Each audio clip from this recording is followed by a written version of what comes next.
제가 이번에 밑바닥부터 시작하는 딥러닝이라는 교재로 인공지능 개념에 대해서 다시 공부를 했는데, 제가 처음에 제대로 개념을 쌓지 않고 CNN, RNN 공부를 하다 보니까 좀 비어있는 부분이 많았어요. 기본적인 지식에서. 근데 이번에 이 교재로 다시 차근차근히 공부를 하면서 그 빈 공간이 채워진다는 느낌을 받아서 지금 이번 세미나를 통해서 같이 그 내용을 공유해보고자 합니다. 그래서 목차는 다음과 같습니다. 펄셉트론과 신경망의 차이를 먼저 알아볼 거고, 두 번째로는 활성함수에 대해서 알아볼 겁니다. 그다음에 마지막으로 신경망 학습에서 배치 처리랑 이제 손실함수에 대해서 알아보고 세미나를 마치겠습니다. 먼저 펄셉트론입니다. 펄셉트론은 이 다수의 신호들을 입력으로 받아서 하나의 신호를 출력하는 알고리즘입니다. 하나의 신호를 출력하는 알고리즘인데, 이 펄셉트론 신호는 흐른다, 안 흐른다. 그러니까 1이랑 0, 이 딱 두 가지의 값만을 갖게 되는데, 이것들을 뉴런이나 노드라고 하는데, 이 뉴런에서 보내온 신호들의 총합을 계산을 하게 됩니다. 그래서 어떻게 하냐면, 이 x1 값이랑 w1, 가중치를 먼저 곱하고, 그 다음에 여기서 x2 값이랑 w2 값을 곱합니다. 그래서 그것의 합을 구합니다. 그래서 뉴런들이 보내온 신호들의 총합을 구하고, 그것이 설정해놓은 임계값보다 크게 되면 1을 출력을 하게 됩니다. 그래서 지금 여기서 이 세타가 임계값에 해당을 하고, 만약에 그 총합이 세타보다 작거나 같으면 0을 출력하고, 크면 1을 출력하게 됩니다. 그래서 이거랑 똑같은 식인데, 옆에가 여기서 세타로 해놓으면 세타 값이 바뀌잖아요. 근데 이걸 0으로 고정을 시킨 거예요, 우변을. 그래서 여기 있던 세타를 다 좌변으로 옮겨서 마이너스 세타라고 표현을 할 수 있는데, 그거 대신에 b라고 표현을 해서 이 편향값을 새로 추가한 이런 식으로 식을 많이 나타냅니다. 그래서 지금 보시면 편향이랑 가중치가 있는데, 여기서 편향값은 뉴런이 얼마나 쉽게 활성화되느냐를 조절하는 매개 변수입니다. 그래서 무슨 뜻이냐면, 여기서 세타가 한마디로 편향값이잖아요. 이 세타 값이 크면 클수록 뉴런이 웬만해서는 그 임계값을 넘지 못하겠죠. 세타가 크면 클수록. 그 다음에 세타 값이 작으면 작을수록 쉽게 넘겠죠. 그래서 이 편향값에 따라서 뉴런이 얼마나 쉽게 활성화되느냐를 조절할 수 있는 그 변수가 됩니다. 그 다음에 가중치는 이 입력 신호한테 곱해지는 값이잖아요. 그래서 이 입력 신호가 중요하면 중요할수록 이 가중치의 값이 크게 될 거예요. 그래서 그 영향력을 조절하는 매개 변수라고 보시면 됩니다. 근데 이제 이 펄셉트론의 경우에는 이 매개 변수 값들이 사람이 다 정해줘야 돼요. 자동으로 되는 게 아니라. 그 다음은 이제 선형과 비선형의 개념인데요. 지금 여기서 보시면 이게 OR 게이트가 있고 XOR 게이트가 있어요. 그래서 지금 이거는 OR 게이트에서 그 진리표를 나타내는데, OR 연산은 0이랑 0이 들어오면 0이 나오고, 둘 중에 하나만 1이 있어도, 그러니까 1이 하나 이상 있으면 1값을 출력을 하잖아요. 그래서 이거를 그래프로 한번 그려보면, 얘가 x1, x2고, 여기가 x1축, x2축인데, 여기서 0,0일 경우에는 0이 나오니까 동그라미로 표시를 할게요.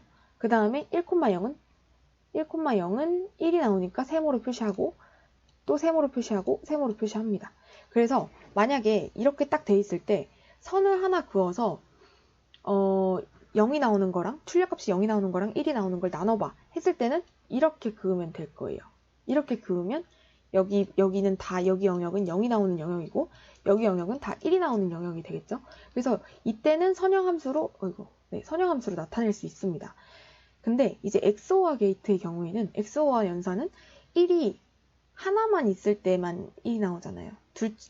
둘 다 똑같을 경우에는 0이 나오고, 왜 하나만 1일 경우에는 1이 나오는데, 이 XOR 연산의 경우에는 똑같이 나타내면 0,0일 때는 0이 나와요. 1,0일 때는 1이 나오고, 0,1일 때도 1이 나오고, 1,1일 때는 0이 나와요. 그러면 이거를 직선 하나만 딱 그어서 얘처럼 영역을 나눌 수가 있나요? 얘 못 나누잖아요. 그래서 만약에 나누게 되면 이렇게 돼요. 그래서 지금 이 라인이 해서 여기가 동그라미 쳐진 부분이 이쪽 라인이 0이고, 이 세모 라인이 이 라인이 1이 나오는 값이야. 이렇게 해서 곡선으로 구분을 해줄 수가 있잖아요. 그래서 만약에 펄셉트론 하나만, 그러니까 단층 펄셉트론으로만 구성을 하게 되면, 알고리즘을 구성하게 되면 직선 하나로 나눈 영역만 표현을 할 수 있어요. 선형 영역만 표현을 할 수가 있는데, 만약에 이 펄셉트론을 쌓아서 다층 펄셉트론으로 구성을 하게 된다면, 신경망을 구성을 하게 된다면 이렇게 비선형도 표현이 가능하게 됩니다. 근데 이제 또 신경망이랑 펄셉트론의 차이점을 알아봐야 되는데, 먼저 펄셉트론이 가지는 장점이 뭐냐면 이렇게 층을 쌓음으로써, 아까 단층은 선형밖에 안 됐는데 이렇게 펄셉트론의 층을 쌓음으로써 복잡한 함수들도 표현이 가능합니다. 이제 비선형으로도 가능을 하니까. 근데 이제 이 단점이 뭐냐면 매개 변수를 사람이 다 수동으로 결정을 해줘야 돼요. 뭐 가중치나 이런 것들을 다 사람들이 수동으로 결정을 해줘야 됩니다. 근데 이제 이 층이 그냥 한 층일 때는 좀 결정을 할 만한데 막 수십 층이 되고 수십 천 층, 수십 백 층 이렇게 되면 이걸 일일이 정해줄 수가 없잖아요. 그래서 저희가 신경망을 사용하게 됩니다. 신경망은 이 매개 변수의 적절한 값을 데이터로부터 자동 학습하게 됩니다. 그래서 자동으로 정해지는 게 신경망인 거예요. 그래서 지금 신경망 구조를 보시면 입력층과 출력층과 그 다음에 볼 수 없는 은닉층이 있습니다. 그래서 얘도 지금 앞에 나왔던 식을 신경망에서는 또 어떻게 표현을 하냐면 똑같이 이게 입력이죠. 이 입력이 됐을 때 이거를 h라는 함수 앞에 입력을 하네요. 그래서 지금 보시면 이 안의 값들이 x로 대체가 된 건데 이 x값이 0보다 작거나 같으면 한마디로 이거랑 똑같죠. 같으면 이 h 함수, 이 활성화 함수의 출력값이 0이 나와라. 그 다음에 그게 x값이 0보다 크면 1이 나와라. 이렇게 신경망에서는 표현을 합니다.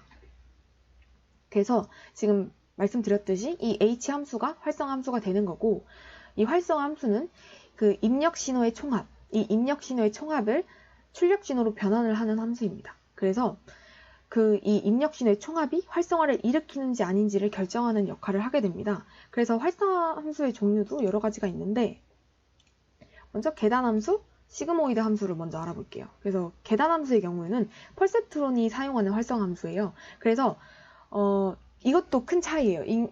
신경망이랑 펄셉트론의 차이인데, 펄셉트론은 계단 함수를 사용하고 신경망은 시그모이드 함수나 이제 뒤에 나오는 렐로를 주로 사용하는데, 이것도 차근차근 알아보겠습니다. 그래서 먼저 계단 함수는 펄셉트론에서 사용하는 활성화 함수고, 보시면 0을 기준으로 음수의 x값이, 그러니까 0을 포함해서 그 음수의 x값이 들어왔을 때는 0보다 딱 작을 때까지는 0의 값이 나오고, 그 다음에 그 0을 포함해서 양수값이 나올 때는 1이 나오죠. 그래서 딱 바뀌어요. 그런 게 계단 함수고, 그 다음에 시그모이드 함수는 이러한 수식을 갖는데 그림을 그리면 이렇게 나옵니다. 그래서 시그모이드가 S자 모양이라는 뜻이래요. 그래서 지금 보시면 이 두 함수의 공통점이 있어요. 뭐냐면 일단 출력값이 0부터 1 사이의 값이 나온다는 거고, 그 다음에 얘네는 비선형 함수죠. 비선형 함수라는 거는 직선 하나로 그릴 수 없는 함수예요. 그래서 얘네 다 비선형 함수입니다. 그 다음에 이 또 공통점이 있는 게, 얘네는 그 입력값의 중요도랑 출력값의 크기가 비례를 하는데, 이게 무슨 뜻이냐면 만약에 입력한 값이 중요해요. 그러면 웨이트가 컸겠죠?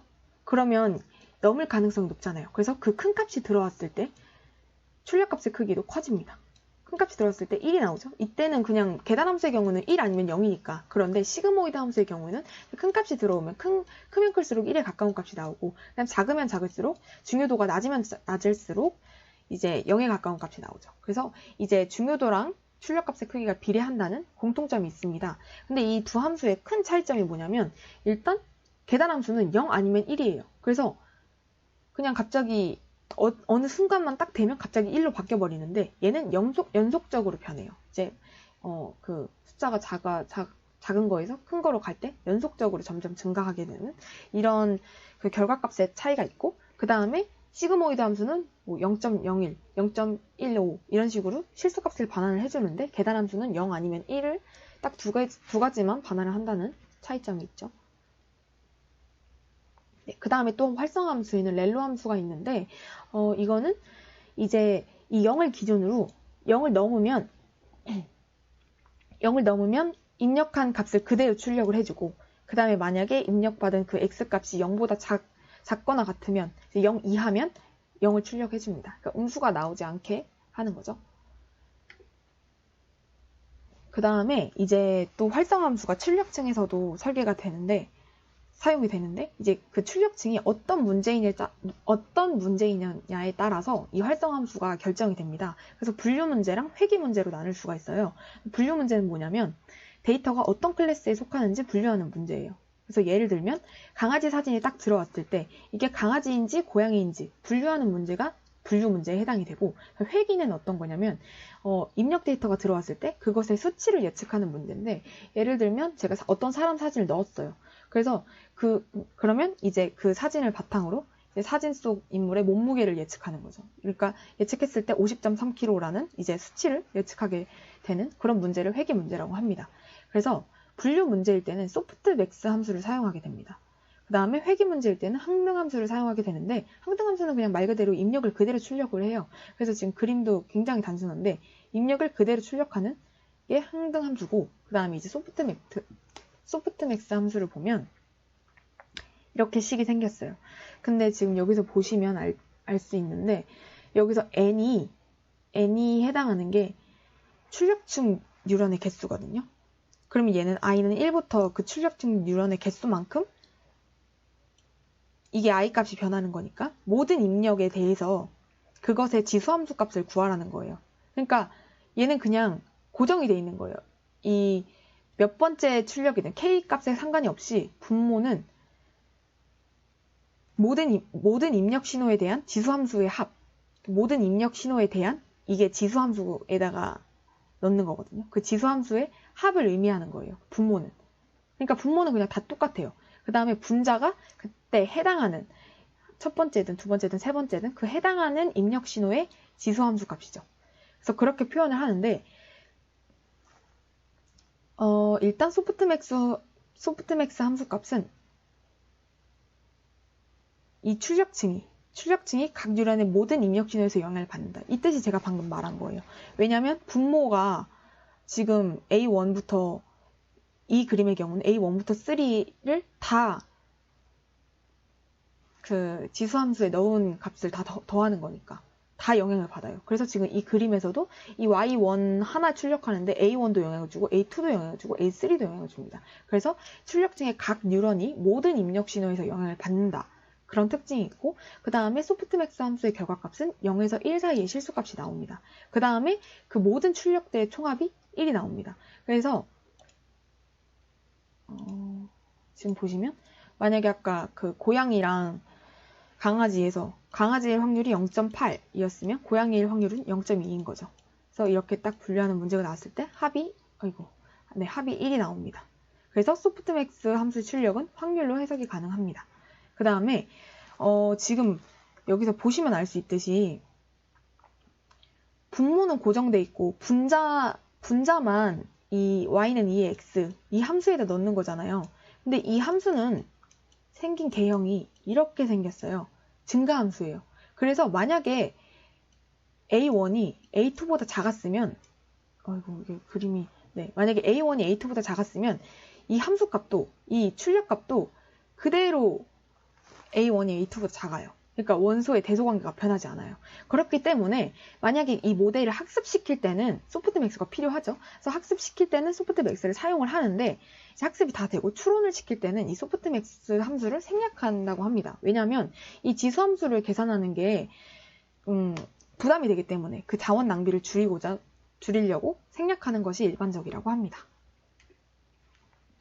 그 다음은 배치 처리인데요. 지금 배치 처리가 뭐냐면 다발로, 그러니까 배치가 하나의 묶은 입력 데이터잖아요. 그러니까 다발로 처리를 한다는 거예요, 신경망이. 이게 무슨 의미냐? 예를 들었을 때 제 엠리스트 데이터 있잖아요. 손글씨 0부터 9까지 그걸 분류한다고 치면 제가 만약에 50장의 손글씨 숫자가 적힌 손글씨를 한꺼번에 넣은 거예요.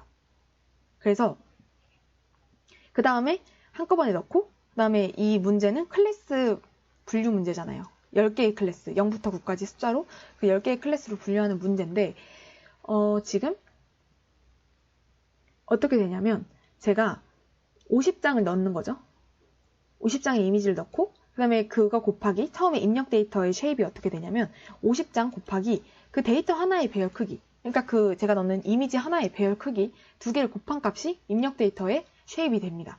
그 다음에 이제 뭐 신경망층에서 그 층마다 이제 쉐입을 조절을 할 거고, 마지막에 출력 데이터 되는 그 쉐입이 뭐냐면 50장이니까 50개가 나와요.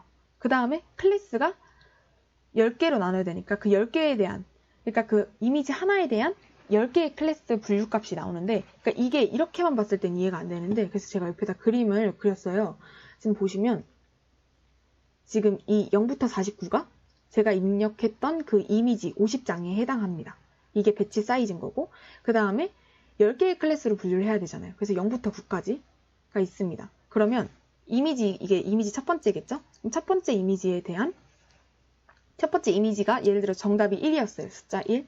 그러면 지금 숫자 1에 대한 거가 0.8이라는 확률이 있고, 그 다음에 소프트맥스는 다 합쳤을 때 1이 나와야 되니까, 그 다음 0일 가능성이 0.01 이런 식으로 다 나옵니다. 그래서 이걸 합쳤을 때 1이 나오고, 그러면 이게 이제 제가 입력했던 이미지 하나에 대한 출력 값이 됩니다. 근데 제가 50장을 한꺼번에 넣었으니까 그 50장에 대한 분량에 대한 결과가 한꺼번에 나온 거예요. 네, 그래서 이런 식으로 표로 정리를 할 수가 있고, 그래서 그럼 왜 배치 처리를 할까? 배치 처리의 이점이 뭐냐? 그래서 보면 이미지 한 장당의 처리 시간을 대폭 줄여준다고 해요. 그래서 효율적이고 신속하다고 하는데, 그럼 이게 의미하는 거는 한 장 한 장씩 넣는 것보다 이렇게 한 번에 묶음으로 넣어버리면 그게 더 빠르게 처리를 한다는 소리잖아요. 그래서 이게 왜 그렇게 가능하냐면, 대부분의 수치 계산을 하는 라이브러리들이 그 큰 배열을 효과적으로 처리할 수 있도록 최적화가 되어 있다고 해요. 그래서 배치 처리를 할 때 더 이제 효율적으로 할 수 있는 거고, 그 다음에 또 두 번째로는 신경망의 규모가 클 때 이제 데이터 전송 부분에서 병목이 일어나는 경우가 많다고 하는데, 이게 무슨 뜻이냐면